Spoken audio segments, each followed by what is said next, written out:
Hey there, Wolfpack fans. It's me again, Kenton Gibbs, bring you another episode of Locked On Wolfpack. And folks, I was scrolling on Twitter the other day, and somebody said, man, if Terquavion Smith is able to take this team to the tournament, maybe win some games, maybe make a deep run, we need to put him on the Mount Rushmore of NC State basketball. And that got me to thinking, who would be on the different Mount Rushmores of NC State sports?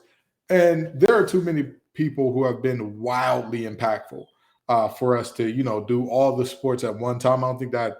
I just think that that would be doing a great disservice to a lot of people who are quote unquote forgotten, who need to get their love and their shine for all that they meant to our individual program. So I'm going to do football, men's basketball, and women's basketball, and I'm going to bring Alex Sawyer on to do baseball with me. But long story short, we're going to be going over today who belongs on NC State's Mount Rushmore of sports. So stick around for all that and more on today's episode of Locked On Wolfpack.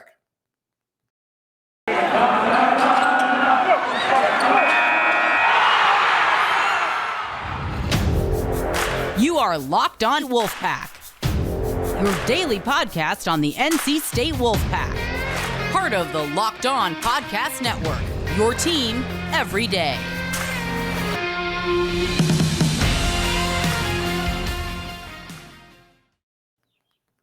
Now, please understand, when I'm talking about the Mount Rushmore of NC State football, this is solely about this player, coaches, person's individual impact on the team, on what they've meant to the team and all that good stuff. So please don't think that this is, these are the best players, the best individual players who have come through, or, these are the people who went on to have the best careers in the league or who have the most notoriety from NC State. Because again, it's not that. It's just not, right? If that was the case, this list would look very, very, or the people who I put here would look very, very different. But before I get into that, I've got to get into the honorable mention folks who you would know if you've been very intimately involved in the Wolfpack program. The fact of the matter is there are certain people who, their impact on NC State goes beyond just what can be tallied in stats or what can be made out to what they did on the field. So let's start there, right? This isn't a situation where we're talking about, this is, these players or these people or these folks who are around the program are, just people who have done great things on the field. So honorable mention would definitely go to Frank the Tank, who's been around for forever. Frank is just, every time you see him, he's smiling, and he's been involved with the program for forever and a day. And, whenever you ask people how long has he been here, everybody's like, man, I really don't know. He was here well before I got here. That's everybody's answer to asking how long Frank has been there. So that's just a little thing there. Didi Hogger, the guy who, makes sure that all the players are taken care of and make sure they have all the things that they need in order to ensure their success off the field, and making sure guys stay on the straight and narrow and all that. Another guy who needs to get a good shout out here. And so now I'm going to get into the folks who did the on the field work, who did one more, Mama D, who sits in the front. We cannot forget her. There is no ifs, ands, or buts about it. I would be remiss if I were ever to say anything about, there is an NC State football program and what people are synonymous with making that work that, again, just people who you wouldn't know if you weren't around, but she is just a very comforting, calming source of just happiness for a lot of people involved in the program. Now, let's get into the folks who have done things on the field, who have done things that are notable, who have done things that the average fan will pick up on and say, oh, yeah, I know that name instantly. The first name, the winningest coach in modern NC State history, right? Like this is, Since the NCAA was founded in 1910, there's only one coach with a higher winning percentage than Lou Holtz, and that coach went on to coach for Carolina after he left NC State. So, kind of can't put you on the list. But anyhow, Lou Holtz is one of I want to say 3 or 4 NC State coaches to ever have won a conference title, regardless of the title, not just ACC. 1 or 2 to win an ACC title. So Lou Holtz cannot be forgotten, cannot be understated in his contributions to this program. And it's in him leaving for Notre Dame. I don't even think that there's like a lot of anger, animosity about that, simply because Notre Dame is Notre Dame, right? Like back then, they were the only team that was on national TV on a regular. I believe it was like them in Nebraska or something like that. And it makes sense. It just made sense. But again, Lou Holtz was an absolutely amazing coach for this program. Coached one of the winningest teams, or coached some of the winningest teams of all time here, and did so in just 4 years. In just 4 years. So that's nothing short of amazing. And there's nothing more that I can really say about that guy besides he was a flat out winner. Did things the right way. Again, didn't leave the program in a lot of turmoil and investigations all over the place. That just wasn't the case. And the next guy on this Mount Rushmore is a guy that played for Lou Holtz. You knew this was coming. You knew it was coming. The one and only Ted Brown. This man was the ACC's all-time leading rusher until Travis Etienne, right? He rushed for 4,602 yards in 44 games. Travis Etienne beat him by 300 yards with 11 more games. I don't think y'all understand. Like, this man was an absolute menace. You give him the ball, get out the way, and he was going to make something great happen. The reality is, again, the more and more we get removed from the times of when players only had 9, 10, 11 games to work with, the more I think that we need to also value what these guys were, what these guys did per game. And Ted Brown will still be a leader in that regard. But again, Ted Brown is a guy that you still hear about. Even when I was there, you heard about how great he was and all that good stuff. So that's another guy that he just needs to have some respect. 5,362 yards from scrimmage, 51 touchdowns. Another guy whose greatness simply cannot be overstated, and a guy who was a leader and who did set the pace and the tempo on that 1973 ACC championship team. And boy, I'll tell you, this kind of contributes into what I'll be talking about later, because I want to talk about players or coaches who have the opportunity to get onto this Mount Rushmore. And you know what I mean? Like that has to be talked about, because at the end of the day, this is how the game progresses. And hopefully, the hope for any program is that over time, your program progresses in a way that you really, really, really have a tough time coming up with 4. And don't get me wrong, there was some difficulty coming up with these 4. But when I thought about it and when I narrowed the criteria down to simply what their contributions were to NC State football, that's what kind of made this easier. But even still, there are a lot of guys, a lot of players and coaches who they have the ability to make this thing much, much harder than it already is. But at the end of the day, that's how great programs, that's how they function, that's how they work, right? Like, you start off with, great tradition, great history, or maybe you don't. But what you do is you build upon that. Whatever is there, that's your ground floor. That's where you start. You build upon that. You get great players, great coaches. You win a lot of games. You win championships. You win conference championships, national championships. And then all of a sudden, it shifts a little bit, right? So, for example, if you were to look at Alabama football and say, who's on the Mount Rushmore of Alabama football, this would look very differently today than what it would look like in the year, let's say, 2004. Like, this would look very different. And that's good. Alabama won tons of national championships. Bear Bryant was widely regarded as the greatest college football coach of all time by a mile. But since what Nick Saban has showed up and done, since what Julio Jones, since what Amari Cooper, Mark Ingram, Derrick Henry, since what all those guys have done, you kind of adjust it based on, like, these were really, really great players. But if I'm putting them in the context of what they did all the time, it kind of gets weighted differently because of what these new folks are coming in and doing. So again, we'll have that conversation about who can come in and all that stuff, who can come in and supplant some of these guys in just a few. But again, that's not to disrespect anybody, but the reality of the situation is that's the goal. That should be the goal for every program. The goal should be to have the current guys on your Mount Rushmore supplanted. That's just the reality. And the goal of Built Bar is very simple as well. It is to keep you fed and to keep you eating on something great that is also healthy for you. Don't you love a good chocolate chewy brownie? What about a caramel brownie with caramel swirled on top? So good, right? Well, what if I told you you can have all that chewy, chocolatey deliciousness plus 17 grams of protein? Well, you're in luck because caramel brownie bars are available at built.com right now, and you got to act fast because they're a fan favorite.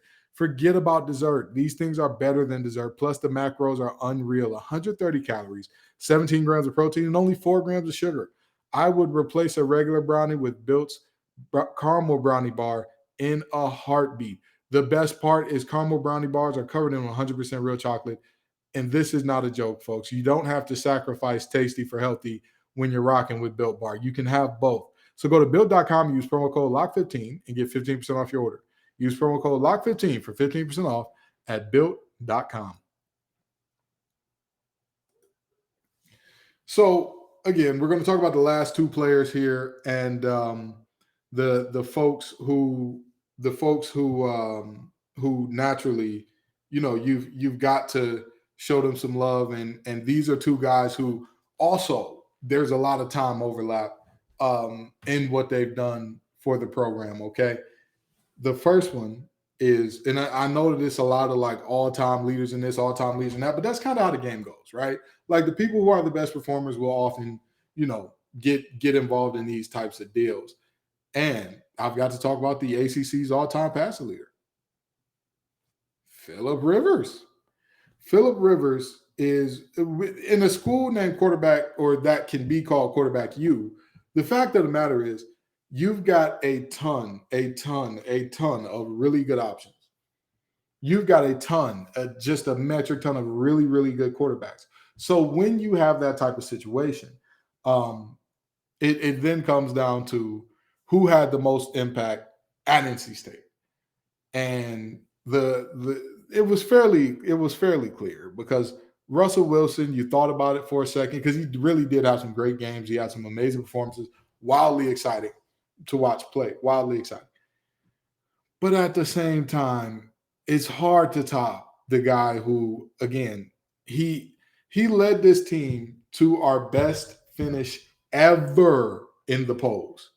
Best finish ever. Even the 73 ACC team, 79 ACC team, not a single one of them had as high of a finish as the NC State team that Philip Rivers led did. That's just the reality, all right? I want to say that team, I want to say that the teams from 73 to 79 finished 79 finished unranked and 73 finished number 16. So I apologize. Not the highest finish ever in NC State history. One spot below the highest finish ever. That was the 74 team, which finished number 11 in the poll. So again, Lou Holt his effects cannot be understated. It just can't be. But again, we're talking about Philip Rivers right now, and it's almost like he has a passing yard for every child he's had. I'm joking. Philip Rivers doesn't have that many kids. It's a running joke. He has a ton of them. But the reality is he was a dominant quarterback. He put that team on his back, and those teams were largely predicated on having a passing game that was something like what the ACC wasn't seeing at that time, which was 2000. That's crazy to think about. That was 20 years ago. But it was crazy to think about. And you know what I mean? What NC State was doing at that time. And then you brought in a running back like T.A. McClendon for, I want to say, his senior year. And that really took that team to another level. And so, again, Philip Rivers, a guy who is first in all time in the ACC in passing yards, second all-time ACC in passing touchdowns. However, the guy who beat him in passing touchdowns, Taj Boyd, had a worse touchdown-to-interception ratio than him. So Just something to think about there. And again, this man, the impact that he had on this university, the impact that he had on NC State football can't be undersold. Can't be undersold. Because again, when we look at the modern day QBU thing that we have going on, he was the beginning of it. He was the grandfather of it. You can't say that we are that without him. It's just a reality. That's just the reality. When you look at Pat guys in the pros, you can't look at, these guys, all these starters were in the league from NC State, and we are one time we're leading the amount of stars in the league. It starts with him. It starts with him. So there's that.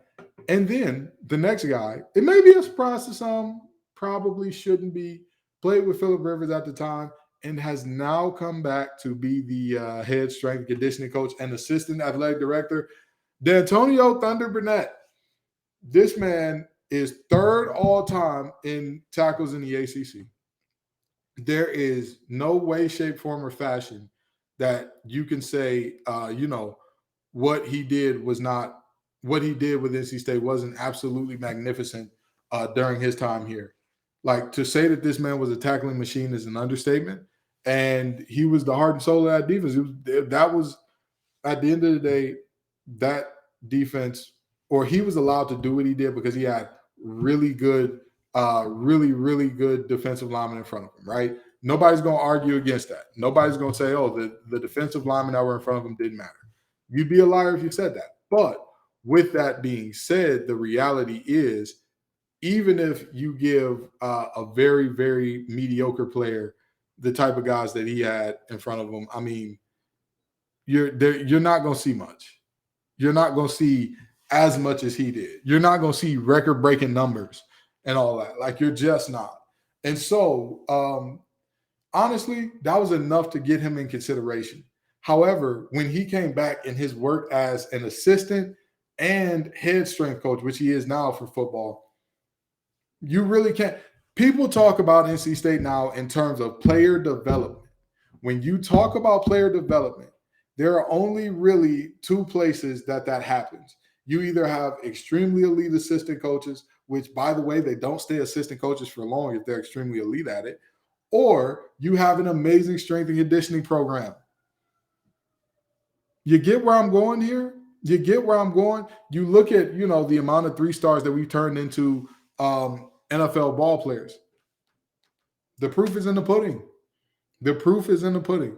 And I say that Thunder belongs on this list for one very simple reason. There is the phrase, I am because you are, right? That exists with a wide multitude of players. A wide multitude of players who have come out and, done great things in the league, directly correlating to what Thunder has done. And yes, some of it is attributed to Dave Doran and knowing how players need to switch positions and, taking Chubb from a linebacker to a defensive end, or moving Garrett Bradbury from a tight end to a defensive lineman to a center, or moving Grant Gibson from D-line to center. That's part of it.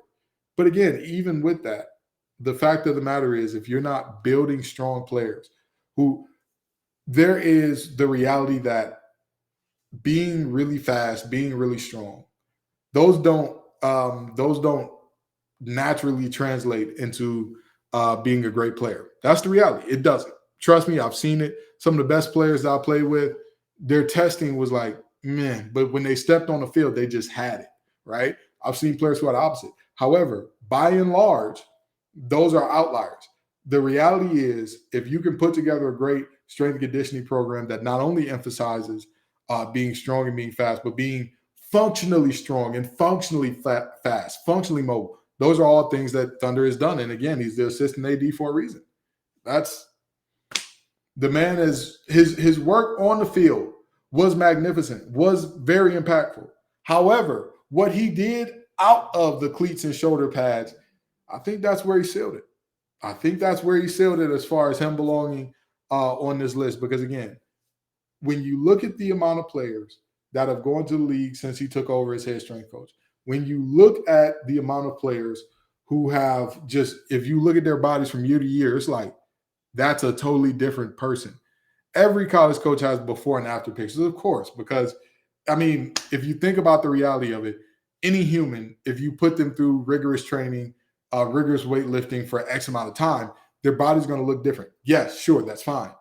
What are they able to do with those bodies on the field? What are they able to do? Thunder has shown above and beyond. He produces guys that, when they go on to go to the league, or when they go on to have these amazing seasons, everybody's surprised, and Thunder's like, oh, I knew it. I knew it because that guy worked hard. He grinded. He followed the program. He trusted the program closely, and this is what we got. So that's just my thoughts there. Those are my 4. And again, before we wrap this thing up, we'll talk about some folks who could potentially join these guys in the ranks of NC State football's Mount Rushmore. So we're about to land this thing. But as far as folks who could join, I mean, let's just be honest. As much as some people might not like to hear it, at the end of the day, obviously for head coach, Dorn, you're right there, buddy. You're right there. And I know what you're thinking. How is he right there? His win percentage isn't particularly great, hasn't won the conference championship, all that good stuff. If he is the first coach out of football, basketball, baseball, football, men's basketball, baseball, to win a conference championship, I promise you, this isn't like I think. I promise you, he will go down in NC State history. He will have a facility or a field or something along those lines named after him. Heaven forbid if he goes out and gets 2 and 3 or 4. I am telling you right now, that is a very strong possibility. Very, very strong possibility. Other players who, could potentially get up there, I'll just say it. Peyton Wilson has done absolutely amazing things.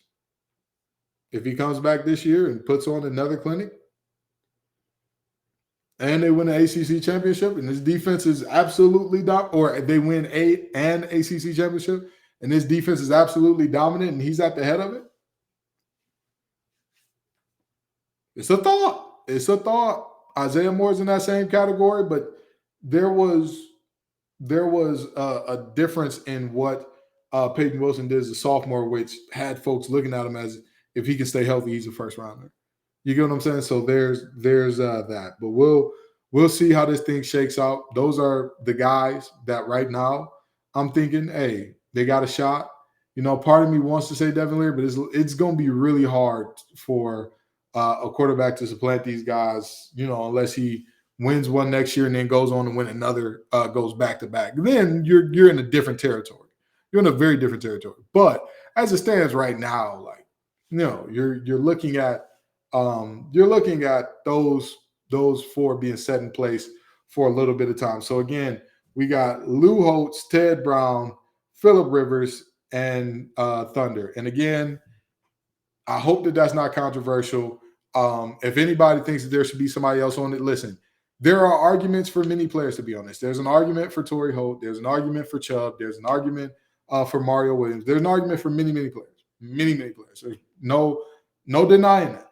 I'm just saying these are the 4 that I believe had the greatest impact on NC State sports. Thank y'all so very much for coming out. I appreciate you every single time. Y'all make this show what it is. Peace and love, y'all. And as always, go Pack.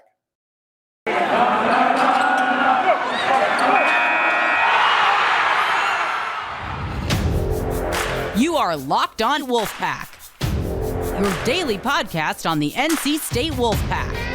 Part of the Locked On Podcast Network, your team every day.